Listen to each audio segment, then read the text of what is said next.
Salam sejahtera, saya ucapkan nama saya Lubisa Maya Andananta. Saya dari Fakulti Pendidikan dan mengambil kursus Primary School Education.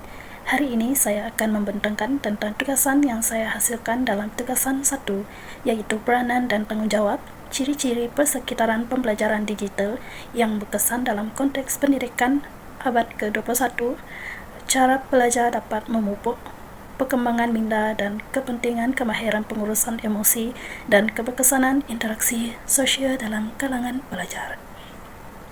Dalam konteks pendidikan digital, pelajar memainkan peranan penting dalam memastikan pengalaman pembelajaran yang berkesan dan selamat.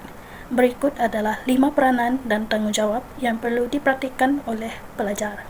Yang pertama ialah bertanggungjawab terhadap pembelajaran sendiri. Yang kedua, mengamalkan etika digital. Ketiga, menjaga keselamatan cyber. Yang keempat, berinteraksi secara positif dalam komuniti digital. Dan yang kelima ialah menggunakan teknologi secara seimbang.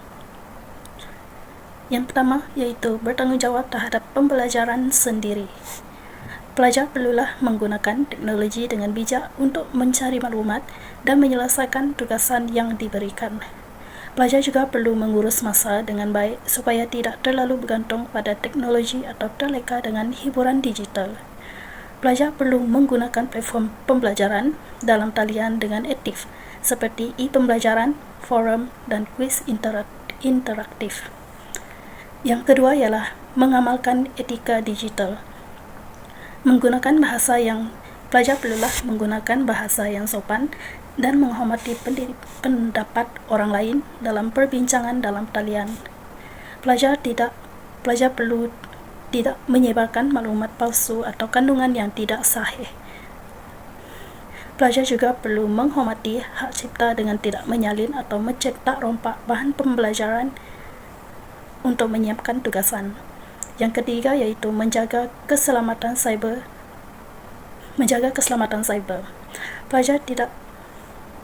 Pelajar haruslah tidak berkongsi maklumat pribadi seperti kata laluan, alamat rumah, dan nombor telefon di internet. Bukan itu sahaja, pelajar juga perlulah tidak memberikan nombor kad pengenalan ke sebarang orang.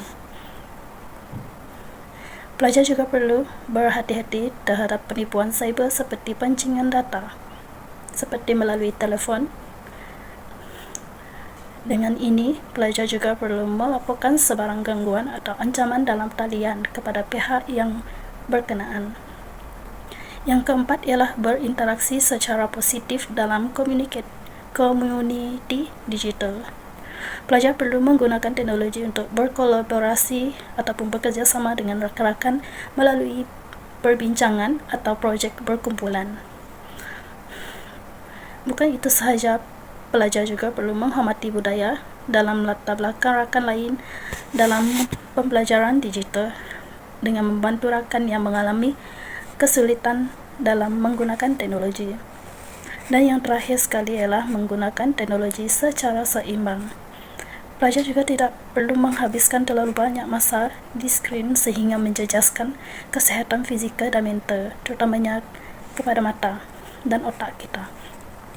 Pelajar perlu mengimbangkan penggunaan teknologi dengan aktiviti fizikal dan sosial di luar talian. Seterusnya ialah persekitaran pembelajaran digital yang berkesan dalam konteks pendidikan abad ke-21 perlu memenuhi pelbagai keperluan pelajar untuk memastikan pengalaman pembelajaran yang optimum. Berikut merupakan ciri-ciri utama. Yang pertama ialah accessibility dan flexibility. Yang kedua ialah pembelajaran berpusatkan pelajar. Yang ketiga, interaksi dan kolaborasi yang berkesan. Yang keempat ialah sumber pembelajaran pelbagai dan interaktif. Yang kelima ialah penilaian autentik dan berterusan. Dan yang terakhir sekali ialah keselamatan dan etika digital. Pertama sekali ialah accessibility dan flexibility. Accessibility dan flexibility di mana pelajar dapat mengakses bahan pembelajaran pada bila-bila masa dan di mana sahaja. Persekitaran digital harus menyediakan pilihan pembelajaran secara langsung dan tidak langsung serta membolehkan pelajar dengan keperluan khas mengakses bahan pembelajaran melalui ciri-ciri seperti teks bersuara dan paparan mesra pengguna. Selain itu ialah pembelajaran berpusatkan pelajar adalah sangat penting. Pelajar diberi kebebasan untuk meneroka dan mengawal pembelajaran mereka sendiri yang menggalakkan pembelajaran kendiri. Sumber-sumber interaktif seperti modul e-pembelajaran dan simulasi dapat membantu mereka mengembangkan kemahiran berfikir kritis, penyelesaian masalah dan inovasi melalui aktiviti berbentuk projek dan kajian kes. Seterusnya ialah interaksi dan kolaborasi yang berkesan juga merupakan elemen penting dalam persekitaran pembelajaran digital. Dengan menyediakan platform komunikasi seperti forum perbincangan, kelas dalam talian, pelajar dapat berinteraksi dengan guru dan rakan-rakan sekelas mereka. Alat kolaboratif seperti Google Document dan Microsoft Teams dapat mempromosikan kerja berkumpulan, manakala integrasi media sosial dan gamifikasi dapat memperkaya pengalaman pembelajaran sosial. Di samping itu, sumber pembelajaran pelbagai dan interaktif adalah satu lagi ciri utama yang meningkatkan keberkesanan pembelajaran digital. Pelajar diberi akses kepada pelbagai bentuk sumber seperti video, infografik, kuis interaktif dan realiti maya yang membantu mereka memahami konsep dengan lebih baik. Sumber digital global seperti e-buku, jurnal akademik dan kursus dalam talian terbuka juga dapat dimanfaatkan. Teknologi kecerdasan buatan boleh digunakan untuk menyediakan pengalaman pembelajaran yang diperibadikan. Dalam aspek penilaian otentik dan berterusan, persekitaran pembelajaran digital harus menggunakan kaedah penilaian seperti pembelajaran berasaskan projek dan e-portfolio untuk mengukur kemajuan dan peningkatan pelajar. Peperiksaan dalam talian dan sistem pemarkahan otomatik memberi maklum balas segera dan ruang untuk refleksi kendiri membolehkan pelajar menilai kemajuan mereka. Akhir sekali, keselamatan dan etika digital adalah aspek yang tidak boleh diabaikan bagi menjamin keselamatan data pribadi pelajar dan menggalakkan penggunaan teknologi secara beretika adalah penting untuk memastikan persekitaran pembelajaran dalam talian yang selamat. Pendidikan mengenai keselamatan cyber dan tanggungjawab digital dapat membantu mencegah gangguan cyber dan memastikan pengalaman pembelajaran yang selamat dan positif bagi semua pelajar.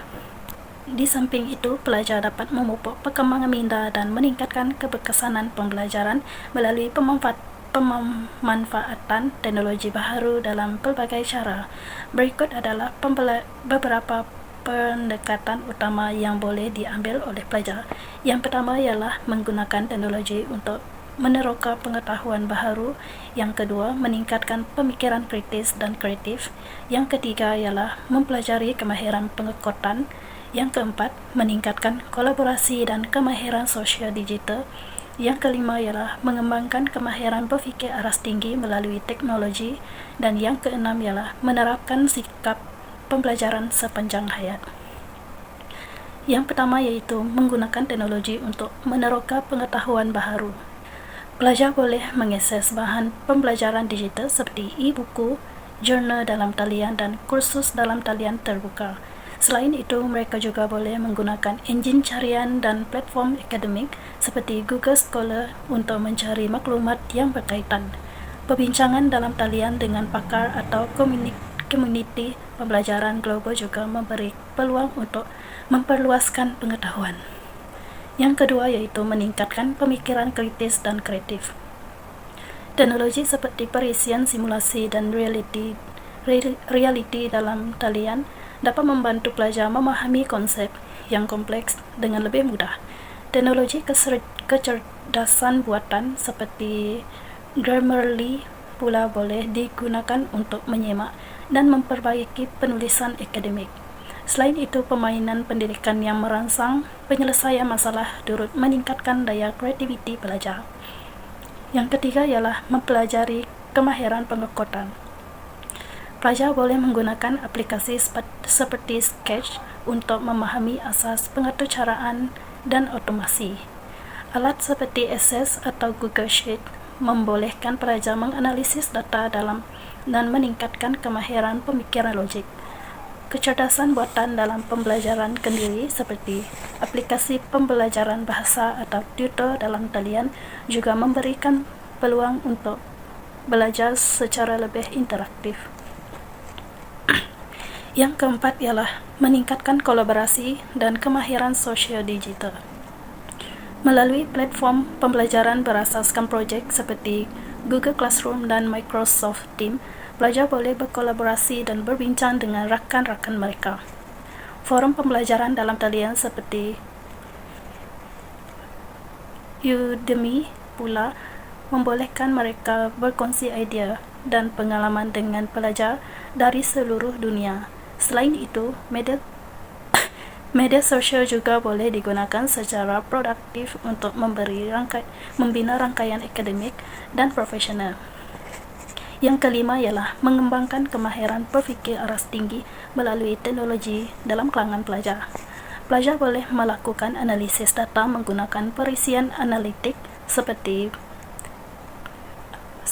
Power BI untuk memahami corak.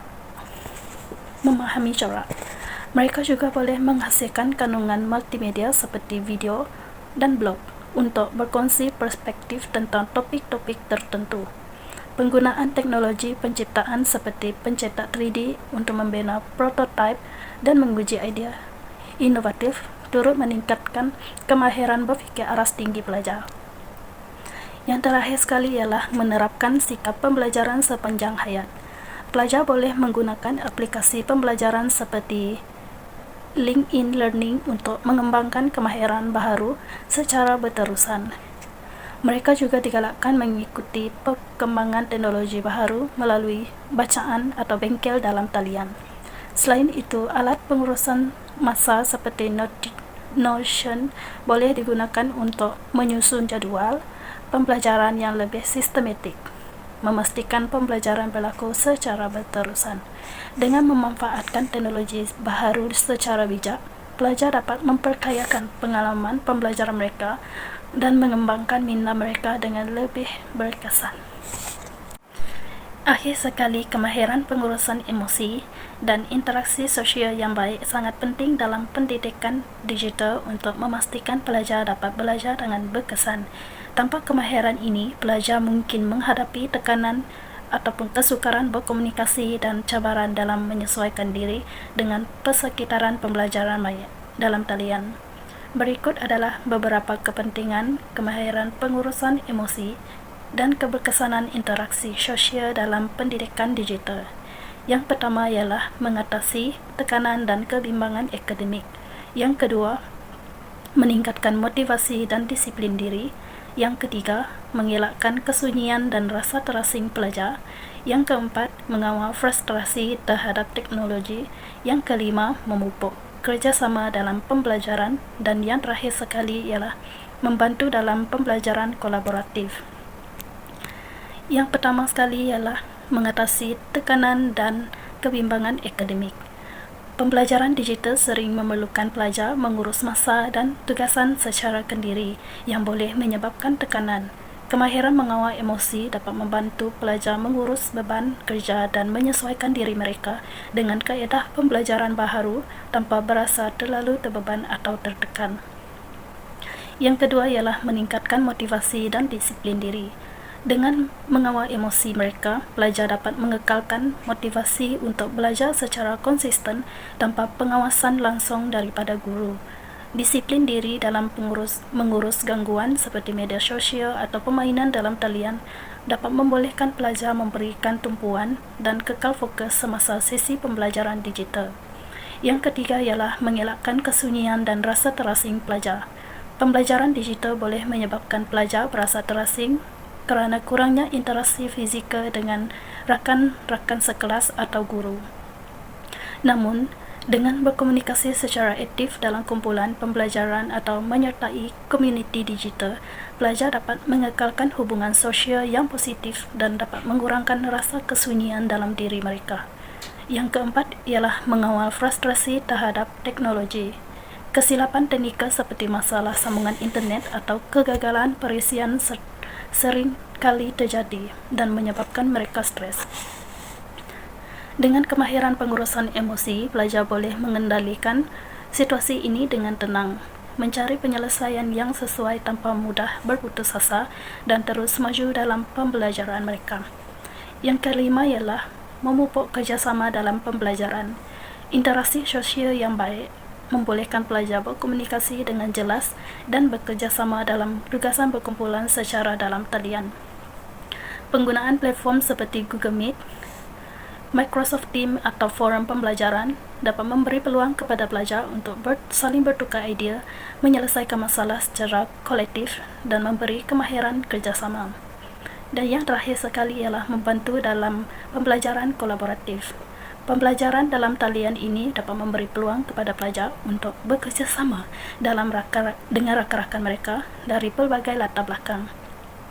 Kemahiran berkomunikasi yang baik dapat membolehkan pelajar menyampaikan pendapat mereka dengan lebih jelas dan membina sekaligus dapat meningkatkan keberkesanan pembelajaran kolaboratif dalam talian. Dengan ini, kemahiran pengurusan emosi dan interaksi sosial yang efektif membolehkan pelajar beradaptasi dengan persekitaran pembelajaran digital dengan lebih baik, mengatasi cabaran yang timbul, dan mencapai kejayaan akademik yang lebih tinggi. Sekian, terima kasih.